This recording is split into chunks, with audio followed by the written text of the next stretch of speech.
Eddy felt a strange mix of feelings stirring inside him. He had just met Dinna, and their connection was immediate, a spark that lit up the quiet corners of his heart. But her words were like a sudden chill on a warm day. "I'm not ready for a relationship," she had said, her voice soft but firm. Her honesty was a wall he could not climb, yet he could not simply walk away either. He respected her truth, but a stubborn seed of hope had already been planted within him. He believed, perhaps foolishly, that time and patience could change her mind, that their bond was strong enough to overcome her hesitation. Their friendship began to grow over long cups of tea. They would sit for hours, the world outside fading away as they talked. Eddy learned about her dreams, the places she wanted to see, and the fears she held deep inside. He shared his own stories, his triumphs and his failures, feeling a comfort with her he had never known before. Each conversation felt like another brick being laid in the foundation of something special. He was careful not to push, to respect the boundaries she had set. He treasured these moments, these simple afternoons filled with laughter and understanding, believing they were building a bridge to a future together. He saw a gentleness in her eyes, a kindness that drew him in completely. She listened with an intensity that made him feel like he was the only person in the world. He thought he saw a flicker of something more in her gaze, a hint of the same powerful connection he felt. It was this unspoken feeling that kept his hope alive, that made him believe her words were just a temporary shield. Eddy was a patient man, and he was willing to wait for her. He convinced himself that their friendship was the perfect start, a slow and steady path that would surely lead to love. Yet, a quiet confusion began to cloud his thoughts. How could someone share so much, connect so deeply, and still keep her heart locked away? It was a puzzle he couldn't solve. He would leave their meetings feeling both elated and empty, filled with the warmth of their time together, but chilled by the reality of her words. He told himself that true connection was rare and worth fighting for. He held on to the belief that what they had was real, even if she wasn't ready to name it. He chose to live in the possibility, ignoring the growing doubt that whispered in the back of his mind. One evening, as they walked home, a light rain began to fall. The streetlights cast a soft, golden glow on the wet pavement. They stood under the shelter of a large oak tree, the sound of the rain creating a private world just for them. The air was thick with unspoken words, with the feelings that had been building for weeks. In that moment, the wall between them seemed to crumble. Eddy looked at Dinna, and he saw everything he had been hoping for reflected in her eyes. He leaned in slowly, and she met him halfway. The kiss was gentle and full of promise, a silent agreement that things had changed. Hope surged through Eddy's heart like a powerful river. The kiss felt like a confirmation, a sign that her heart was finally opening up to him. He was walking on air, his mind filled with dreams of their future. The rain, the soft light, the taste of her lips. It was a perfect memory he was sure they would both cherish forever. He finally felt that his patience had been rewarded. The long talks and quiet afternoons had led them to this beautiful moment. He believed, with every fiber of his being, that this was the true beginning of their love story, the start of a new and wonderful chapter. They planned to meet again the next day. Eddy was excited, his mind racing with ideas for their first official date. He wanted everything to be perfect. But a few hours before they were supposed to meet, he received a text message from her. "I'm so sorry, I can't make it today," it read.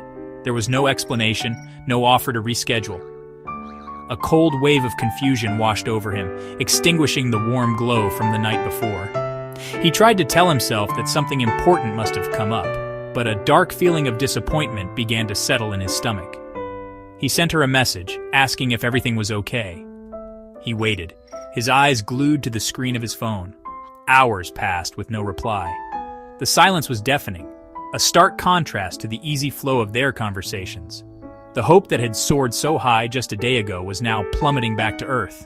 The memory of their kiss became confusing. Was it a promise, or was it a mistake? Eddy was lost, caught between the beautiful hope of what could be and the painful reality of her sudden distance. He couldn't understand how something so right could feel so wrong so quickly. Days turned into a week, and the silence from Dinna continued. Eddy's confusion grew into a constant, gnawing ache in his chest. Every notification on his phone made his heart jump, only to sink again when he saw it wasn't from her. He replayed their last conversation, their kiss, over and over in his mind, searching for a clue he might have missed. He couldn't reconcile the warmth of her presence with the coldness of her absence. He decided he couldn't live in this limbo any longer. He needed to understand what had happened, to hear it from her directly, so he sent one last message asking if they could please talk. To his surprise, she agreed to meet, but when he saw her, she was not the same woman he had shared tea and secrets with. Her eyes were guarded, and a tense energy surrounded her. She seemed angry, though Eddy couldn't understand why the anger was directed at him. He tried to speak softly, to ask what had changed, but his words were met with a defensive wall. She accused him of pushing for something she had told him she wasn't ready for. Her anger felt like a shield, protecting her from a conversation she didn't want to have. His heart broke as he listened to her. He tried to explain that the kiss had felt mutual, that it had given him hope, but his explanations only seemed to make her more upset. It was clear that the connection he had cherished was now a source of conflict for her. The goodbye was short and difficult. She told him it was best if they didn't speak anymore. There was a finality in her voice that left no room for argument. He watched her walk away, and with each step she took, she carried a piece of his heart with her, leaving him standing alone with his shattered dreams. The walk home was a blur. The world seemed to have lost its color. The vibrant city now felt gray and empty. Eddy felt a profound sense of loss, not just for the future he had imagined, but for the friendship that had meant so much to him.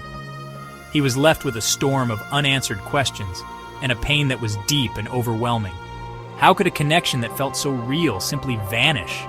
He couldn't understand her anger, and he couldn't accept that something so beautiful had ended in such a painful and confusing way. The silence she left behind was the loudest sound he had ever heard. Eddy's pain was a heavy cloak he couldn't take off. His family and friends tried to help, but their involvement only made his feelings more complicated. His mother, with her gentle heart, told him that Dinna was probably just scared and that he should give her space. Her words were meant to be comforting, but they planted a tiny, painful seed of false hope that maybe, just maybe, Dinna would come back. This made it harder for Eddy to let go, keeping him tethered to a possibility that was likely never going to happen. He wanted to believe his mother, but his own experience told him otherwise. His friends, on the other hand, were more direct. They were angry on his behalf. They told him he deserved better, that Dinna had been unfair and had played with his emotions. Their loyalty was a comfort, but their anger also fueled his own. It made him question everything, to see shadows and intentions that might not have been there. One friend would say she used him for attention. Another would say she was emotionally immature. Their different opinions created a tangled web in his mind, making it impossible for him to see the situation clearly. He was caught between his mother's gentle hope and his friend's protective anger. He felt trapped in a whirlwind of other people's feelings and interpretations. Each conversation pulled him in a different direction, making his own emotions harder to understand. He just wanted peace, but everyone had a piece of advice, a theory, a judgment. Their involvement, though well-intentioned, prevented him from quietly processing his own heartbreak. He felt like a character in a story that everyone else was trying to write the ending for. All he wanted was a simple answer, but all he got was a chorus of confusing voices, each one pulling at the frayed edges of his wounded heart. In the quiet moments when the voices of his friends and family faded away, Eddy was left alone with a single, haunting question. He looked back on the laughter, the deep conversations, the electrifying kiss, and the crushing silence that followed. It all felt so real, so powerful. But if it was real, how could it disappear so easily? The question echoed in the empty spaces of his heart. Is love a real, tangible force that connects two souls? Or is it just something we wish for? A beautiful dream we project onto another person, an illusion we chase in the hopes of not being so alone?